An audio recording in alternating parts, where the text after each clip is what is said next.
ကိုရဲရောက်တော့အယောင်လက်နေတဲ့ရတနာတွေအများကြီးကိုကောကြံတွေ့လိုက်ရနေတော့တယ်အဲ့ဒီအချိန်မှာပဲဘလူကြီးဟာကောကြံနာရောက်လာနေတော့တယ်ကောကြံနေလက်သမီးတွေရဲ့ဆေးလုံးကိုပြစ်ပါမလို့လုံးလိုက်တော့ပရိသတ်များရှင်ဒီတစ်ခါမှာပြောပြပေးခြင်းတဲ့ပုံမြင်လေးရတော့ဘလူကြီးရဲ့ရတနာကူဆိုတဲ့ပုံမြင်လေးပဲဖြစ်ပါတယ်ဒီပုံမြင်လေးကိုအခုပဲစတင်လိုက်ကြမယ်နော်တခါကတောင်ကြီးတစ်ထောင်အနီးကတောတစ်ခုမှာဘလူကြီးတစ်ကောင်ရှိတယ်တဲ့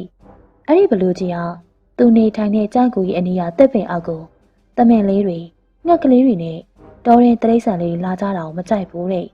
အဲ့ဒါကြောင့်လူဘလူကြီးကတရိတ်ဆန်လေးတွေကိုအမြဲတမ်း6လက်မောင်းထုတ်လေးရှိတယ်အဲ့ဒီကြောက်ကူနာပန်းသီးပင်ကြီးမှာလေအသီးတွေကဝေးဝေးဆဆရှိတာကြောင့်တရိတ်ဆန်လေးတွေနေ့တိုင်းလာကြလေးရှိတယ်ပြီးတော့ဘေးပတ်ဝန်းကျင်မှာလေညက်ခင်းတွေကစိမ့်လန့်နေပြီးတဘာဝတရားကြီးကလှပနေရောတာပေါ့တနေ့မှာငှက်ကလေးတက်ကောင်ကဘလူးကြီးရဲ့တစ်ပင်အောက်ကိုရောက်လာခဲ့တယ်ဟေးငါတစ်ပင်အောက်မှာဘသူကစုညံနေရလဲငါတစ်ပင်အောက်ကိုဘသူမှမလာရဘူးဆိုတာမသိဘူးလားဒါကတင်ပိုင်တာလားဒီမြေကြီးရောတင်ပိုင်တဲ့မြေကြီးပဲလားအိုးရာဆဆနေလုံးငတ်စုံလေးကငါ့ကိုမေးခွန်းထုတ်ရဲတယ်ပေါ့ကဲငါတတ်လိုက်ရရင်တင်မလို့ရင်အကောင်သေးတန်းလဲရှော့တွက်လို့မရတယ်လို့အကောင်ကြီးတန်းလဲအထင်ကြီးလို့မရပါဘူးအရာတိုင်းမှာသူ့နေရာနဲ့သူအတုံးဝင်ပါတယ်အခုအချိန်မှာတင်းနဲ့ကျွန်ုပ်ဘသူကပို့ပြီးစွမ်းအားရှိလဲဆိုတာပြိုင်ကြမလားကောင်းပြီတင်းလိုတလုတ်စာမပြည့်တဲ့ငှက်ကလေးကစိန်ခေါ်နေမှတော့ငါကလည်းလက်ခံရမှာပေါ့ဒါဆိုဟောရီယာကိုစည်းကွက်ကိုဒိုင်လူကြီးအဖြစ်နဲ့ထားကြမင်းပြီးတော့ဘလို့ပြိုင်တဲ့တယ်လဲဆိုတာကိုစည်းကွက်ကိုပဲမေးကြမင်းအဲ့လိုနဲ့ဘလူးကြီးနဲ့ငှက်ကလေးတို့ကဇီးကွက်ကြီးရဲ့ဆုံးဖြတ်ချက်အတိုင်းလိုက်နာကြဖို့ဆုံးဖြတ်လိုက်ကြတယ်တင်းတို့နှစ်ယောက်ဒီဘက်ဒေါဆက်ကနေဟိုဘက်ဒေါဆက်အထိကိုအပြေးပြိုင်ကြရမင်းအရင်ရောက်တဲ့သူကိုနိုင်ရတဲ့လူအဖြစ်သတ်မှတ်မင်းအတင်စည်းကွက်အတောင်မှန်ရှိပြီးကောင်းကင်ရန်နေပြန်တန်းနိုင်တဲ့ငှက်ကလေးကိုတော့ဘလို့ရှင်ပြိုင်နိုင်မှာမလဲတခြားနည်းလမ်းနဲ့ရှင်ပြိုင်ပေးရစီကောင်းပြီဘလူးကြီးဒီတခါတင်းတို့နှစ်ယောက်တချင်းဆိုပြန်ရမင်းနဝင်းချိုးပြီးတော့ตาရတဲ့အတန်တွေတီးဆိုနိုင်တဲ့သူအဖြစ်သတ်မှတ်မင်းဘလို့လဲဒီပြိုင်ပွဲကိုအတင်လက်ခံနိုင်မလားအတင်ငှက်ကလေးตาရနာပြောပွဲအတန်နဲ့လောကကြီးကိုအလှဆင်နေတဲ့တင်းတို့လိုငှက်ကလေးတွေနဲ့တော့ဘလို့ရှင်ပြိုင်လို့ရနိုင်မှာမလဲအတင်ဘလို့ကြီးငှက်ကလေးတွေကตาရတဲ့အတန်တွေနဲ့လောကကိုအလှဆင်နိုင်တယ်ဆိုတာအတင်သိပါရဲ့နဲ့ဘာလို့ငှက်ကလေးတွေကိုလက်မခံနိုင်ရတာလဲလောကကြီးဆိုတာချစ်ချင်းမြတ်တာတွေနဲ့အလှဆင်ပါတာပို့ပြီးပြည့်စုံပါပါဟုတ်တာပေါ့အတင်စည်းကွက်ကြီးပြောတာမှန်ပါလေတရဝါတိုင်းမှာကိုတက်ဆွမ်းတာရှိတယ်လို့ကိုမစွမ်းဆောင်နိုင်တာတွေလည်းအများကြီးရှိပါတယ်မှန်မာတာတရားတွေနဲ့နေထိုင်ရတာထက်မြတ်တာတရားတွေနဲ့အလှဆင်ပြီးနေထိုင်ရတာပို့ပြီးတော့ပြီးပြည့်စုံပါလေအဲဒါကြောင့်ဒီနေ့ကစပြီးတစ်ပင်အောက်ကိုဘသူမဆိုလာရောက်နိုင်ပါပြီကျေးဇူးတင်ပါတယ်ဘလူကြီးကျေးဇူးတင်ပါတယ်အဲ့ဒီတော့အနီးမှာရာလုံငန်းကိုလောက်ကင်ပြီးတော့နေထိုင်တဲ့လူတစ်ယောက်ရှိတယ်သူ့ရဲ့နာမည်ကဘောကျန်လို့ခေါ်ပြီးတော့စိတ်သဘောထားကောင်းတဲ့သူတစ်ယောက်လေးဖြစ်တယ်သူ့ရဲ့ရာလုံငန်းကပိုးကြပြီးတော့အသီးနှံအထွက်နှုံနေတာကြောင့်ဘောကျန်တစ်ယောက်ကစိတ်ပြတ်နေတော့တာပေါ့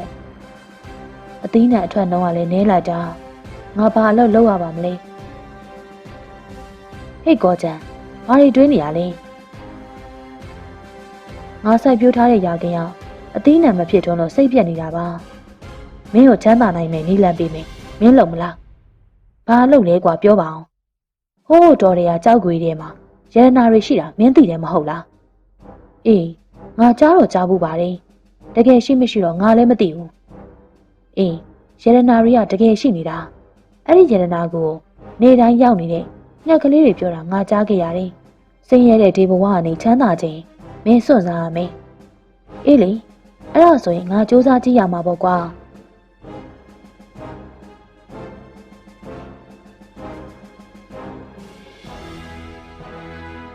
နောက်တနေ့မနေ့ရောက်တော့ကောကြံတယောက်လောဘရမတ်တွေတက်ပြီးတော့ရတနာကိုရှာဖို့တောထဲကိုထွက်လာခဲ့တယ်ဟဲ့ကောင်လေးဘယ်သွားမလို့တော့အဖွားကဘာတူလဲငါခီးသွားတယောက်ပါကွယ်ဒီတောဆက်ကိုဖြတ်ပြီးမှအဖွားနေတဲ့နေရာကိုရောက်မှာအဖွားရင်ဒီတောကြီးကတားရဲတိရစ္ဆာန်တွေပေါ်ပါတယ်ဒီတောထဲမှာအရန်အန်နေရများပါတယ်ဂယုစိုက်ပါအဖွား မင်းကအရင်ကျင်နာတတ်တာပဲငါမင်းကိုလက်ဆောင်တစ်ခုပေးလိုက်ပါမယ်မင်းအန်ရနဲ့ကြုံတဲ့အခါဒီဆေးလုံးလေးယူနေပြစ်လိုက်ပါ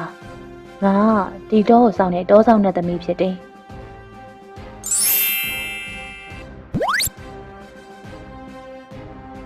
တောဆောင်တဲ့သမီးကဆေးသုံးလုံးကိုပေးပြီးတော့ကြောက်ွယ်သွားလေတယ်ကိုကျန်လေးနတ်သမီးပေးတဲ့ဆေးသုံးလုံးကိုယူပြီးတော့ခရီးဆက်လာခဲ့တော့တယ်ကူညီကြပါဦးကူညီကြပါဦးဟာဝတ်တကောင်တိတ်ကိုင်းပိနေတာပါလားငါ့ကိုကူညီပါယေရှုဆက်ပါမယ်ရပါတယ်ငါကူညီပေးမယ်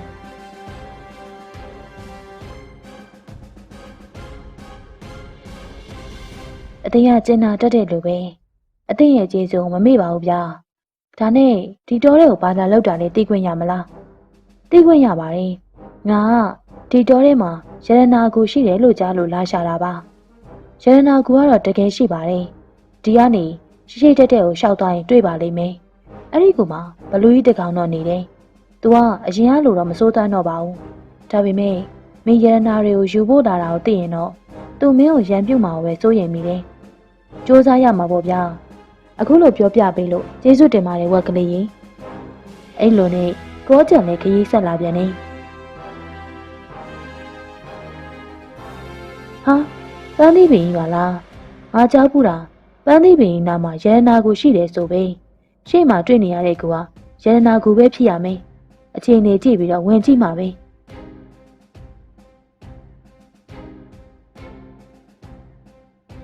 အဲ့ဒီအချိန်မှာဘလူကြီးအစာရှာထွက်နေချိန်ဖြစ်တဲ့အတွက်ကူအတွင်းကိုကောကြံအလွယ်တကူဝင်ရောက်လာနိုင်ခဲ့တယ်ကူထဲရောက်တော့အယောင်လက်နေတဲ့ရတနာတွေအများကြီးကိုကောကြံတွေ့လိုက်ရနေတော့တယ်အဲ့ဒီအချိန်မှာပဲဘလူကြီးဟာကောကြံနာရောက်လာနေတော့တယ်ကောကြံနေလက်သမီးပေးရဲ့သေးလုံးကိုစစ်ပါမလို့လုံးလိုက်တော့မလုပ်ပါနဲ့ငါမျိုးဒုက္ခပေးမလို့မဟုတ်ပါဘူးမျိုးငါရတနာတွေပေးပါမယ်ငါအသက်ကိုတော့ချမ်းသာပြီးပါကွာအင်းလေဒါဆိုရင်ကောင်းပါပြီတင့်ကိုချမ်းသာပေးပါမယ်အဲ့ဒါနဲ့ကောကြံလေးရတနာတချို့ကိုယူပြီးတော့ပြန်လာခဲ့တယ်မိမိရဲ့နေအိမ်ကိုပြန်ရောက်တော့ရတနာတွေကိုထုတ်ခွဲရောင်းချပြီးတော့ချမ်းသာတဲ့တည်းဖြစ်သွားလီတော့တာပေါ့ကွယ်ကဲပုံမြင်လေးရတော့ဒါပါပဲကွယ်ဒီပုံမြင်လေးရရတဲ့သင်ခန်းစာလေးရတော့မေတ္တာထားတဲ့လူတိုင်းအပေါ်မှာမေတ္တာထားပါကူညီတဲ့လူတွေကိုကူညီပါဒါဆိုရင်တော့ဒီနေ့မှာတင့်ကိုလည်းပြန်ကူညီပါလိမ့်မယ်ဆိုတာကိုယုံကြည်ထားကြရလိမ့်မယ်နော်